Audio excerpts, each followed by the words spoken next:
ಶ್ರೀ ರಾಘವೇಂದ್ರ ಸ್ವಾಮಿಯ ಜ್ಯೋತಿಷ್ಯ ಮಂತ್ರಾಲಯದ ಪ್ರಖ್ಯಾತ ಜ್ಯೋತಿಷ್ಯ ವಿದ್ವಾಂಸರು ದೈವಜ್ಞ ಪಂಡಿತ್ ಸುಬ್ರಹ್ಮಣ್ಯ ಆಚಾರ್ಯ. ನಿಮ್ಮ ಸಮಸ್ಯೆ ಯಾವುದೇ ಇದ್ದರೂ ತುಳುನಾಡಿನ ದೈವಾರಾಧನೆಯಿಂದ ಹಾಗೂ ಶ್ರೀ ರಾಘವೇಂದ್ರ ಸ್ವಾಮಿಯ ದೈವಿಕ ಶಕ್ತಿಯಿಂದ ಶಾಶ್ವತ ಪರಿಹಾರ ಮಾಡಿಕೊಡುತ್ತಾರೆ. ಓಂ ವಿದ್ಯಾರೂಪಿಣೇ ನಮಃ, ಓಂ ಮಹಾಯೋಗಿನೇ ನಮಃ, ಓಂ ಶುದ್ಧಜ್ಞಾನಿನೇ ನಮಃ, ಓಂ ಪಿನಾಕಧೃತೆ ನಮಃ, ಓಂ ರತ್ನಾಲಂಕೃತ ಸರ್ವಾಂಗಿನೇ ನಮಃ, ಓಂ ರತ್ನಮೌಳಯೇ ನಮಃ, ಓಂ ಜಟಾಧರಾಯ ನಮಃ, ಓಂ ಗಂಗಾಧರಾಯ ನಮಃ, ಓಂ ಅಚಲವಾಸಿನೇ ನಮಃ, ಓಂ ಮಹಾಜ್ಞಾನಿನೇ ನಮಃ, ಓಂ ಸಮಾಧಿಕೃತೆ ನಮಃ, ಓಂ ಅಪ್ರಮೇಯಾಯ ನಮಃ, ಓಂ ಯೋಗನಿಧಯೇ ನಮಃ, ಓಂ ತಾರಕಾಯ ನಮಃ, ಓಂ ಭಕ್ತವತ್ಸಲಾಯ ನಮಃ, ಓಂ ಪರಬ್ರಹ್ಮರೂಪಿಣೇ ನಮಃ, ಓಂ ಜಗದ್ವ್ಯಾಪಿನೇ ನಮಃ, ಓಂ ವಿಷ್ಣುಮೂರ್ತಯೇ ನಮಃ, ಓಂ ಪುರಾತನಾಯ ನಮಃ,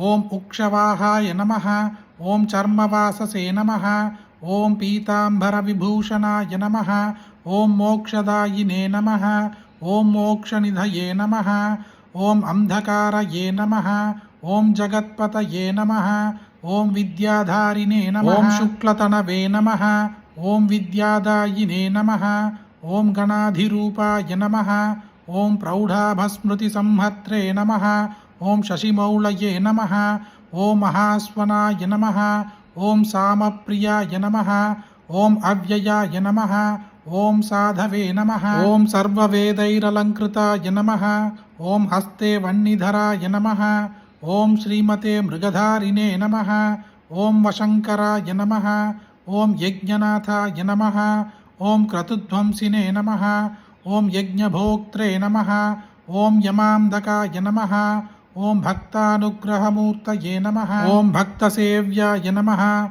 ಓಂ ವೃಷಧ್ವಜಾಯ ನಮಃ, ಓಂ ಭಸ್ಮೋದ್ಧೂಳಿತ ಸರ್ವಾಂಗಾಯ ನಮಃ, ಓಂ ಅಕ್ಷಮಾಲಾಧರಾಯ ನಮಃ,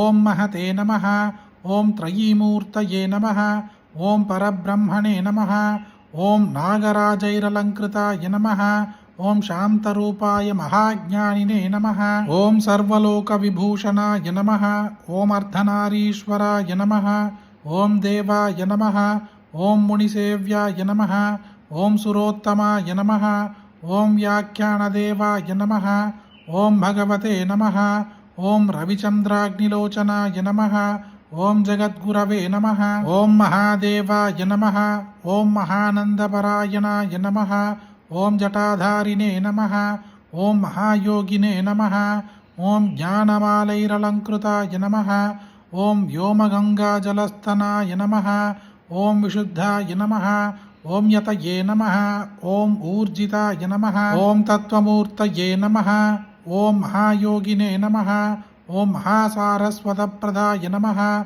ಓಂ ವ್ಯೋಮಮೂರ್ತಯೇ ನಮಃ, ಓಂ ಭಕ್ತಾನಾಮಿಷ್ಠಾಯ ನಮಃ, ಓಂ ಕಾಮಫಲಪ್ರದಾಯ ನಮಃ, ಓಂ ಪರಮೂರ್ತಯೇ ನಮಃ, ಓಂ ಚಿತ್ಸ್ವರೂಪಿಣೇ ನಮಃ, ಓಂ ತೇಜೋಮೂರ್ತಯೇ ನಮಃ, ಓಂ ಅನಾಮಯಾಯ ನಮಃ, ಓಂ ವೇದಾಂಗತತ್ವಜ್ಞಾಯ ನಮಃ, ಓಂ ಚತುಷ್ಷಷ್ಟಿಕಲಾನಿಧಯೇ ನಮಃ, ಓಂ ಭವರೋಗಭಯಧ್ವಂಸಿನೇ ನಮಃ, ಓಂ ಭಕ್ತಾನಾಮಭಯಪ್ರದಾಯ ನಮಃ, ಓಂ ನೀಲಗ್ರೀವಾಯ ನಮಃ, ಓಂ ಲಲಾಟಾಕ್ಷಾಯ ನಮಃ, ಓಂ ಗಜಚರ್ಮಣೇ ನಮಃ, ಓಂ ಗದಿಪ್ರದಾಯ ನಮಃ, ಓಂ ಅರಾಗಿನೇ ನಮಃ, ಓಂ ಕಾಮದಾಯ ನಮಃ, ಓಂ ತಪಸ್ವಿನೇ ನಮಃ, ಓಂ ವಿಷ್ಣುವಲ್ಲಭಾಯ ನಮಃ, ಓಂ ಬ್ರಹ್ಮಚಾರಿಣೇ ನಮಃ, ಓಂ ಸನ್ಯಾಸಿನೇ ನಮಃ, ಓಂ ಗೃಹಸ್ಥಾಶ್ರಮಕಾರಣಾಯ ನಮಃ, ಓಂ ದಾಮ್ಯಾಯ ನಮಃ, ಓಂ ಶಮವತಾಂ ಶ್ರೇಷ್ಠಾಯ ನಮಃ, ಓಂ ಸತ್ಯರೂಪಾಯ ನಮಃ, ಓಂ ದಯಾಪರಾಯ ನಮಃ,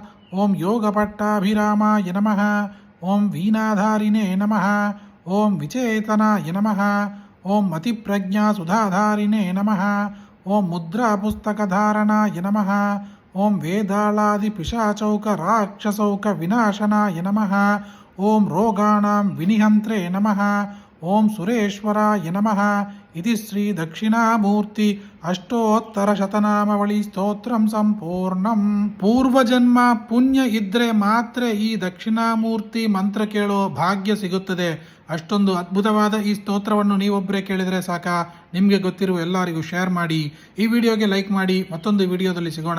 ಜಯ ಜಯ ಶಂಕರ, ಹರ ಹರ ಶಂಕರ. ನಿಮ್ಮ ಸಮಸ್ಯೆಗಳಾದ ಪ್ರೀತಿಯಲ್ಲಿ ನಂಬಿ ಮೋಸ, ನೀವು ಇಷ್ಟಪಟ್ಟವರು ನಿಮ್ಮಂತೆ ಆಗಲು, ವಶೀಕರಣ, ಗಂಡ ಹೆಂಡತಿ ಕಲಹ,